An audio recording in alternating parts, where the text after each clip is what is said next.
హామీలు ఇచ్చి ఒక్క హామీని కూడా అమలు చేయకుండా మోసం చేశారంటూ మండిపడ్డారు. మహిళలకు ఫ్రీ బస్సు ఇచ్చారు, కానీ రేవంత్ పాలన అంత తుస్సే అని అన్నారు. మెదక్ రావాలంటే రేవంత్ రెడ్డికి భయం పట్టుకుందని హరీష్ రావు అన్నారు. అన్ని జిల్లాలు తిరుగుతున్న రేవంత్ రెడ్డి ఉమ్మడి మెదక్కు వచ్చేందుకు ముఖం లేదని విమర్శించారు. ఇక్కడ హరీష్ రావు ఉన్నాడని భయపడుతున్నాడంటూ తెలిపారు. ఎన్నికల ముందు ఇచ్చిన హామీలు, గ్యారంటీలు గారడిపై మెదక్ ప్రజలు నిలదీస్తారని, ఇటువైపు చూడటం లేదని ప్రశ్నించారు. వేయిండు, కర్నార్ వేయిండు, ఈ పక్కపొంట వరంగల్ వేయిండు, మెదక్కు రమ్మంటే వస్తలేడు. ఈడ హరీష్ రావు ఉన్నాడు, ఈడ గెలిచేటట్టు లేదు.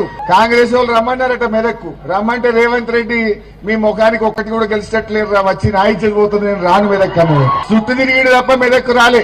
మెదక్ వచ్చే ముఖం లేదు రేవంత్ రెడ్డికి. మెదక్ వస్తే మా ఏడుపాయల అమ్మవారు ఊకుంటదా?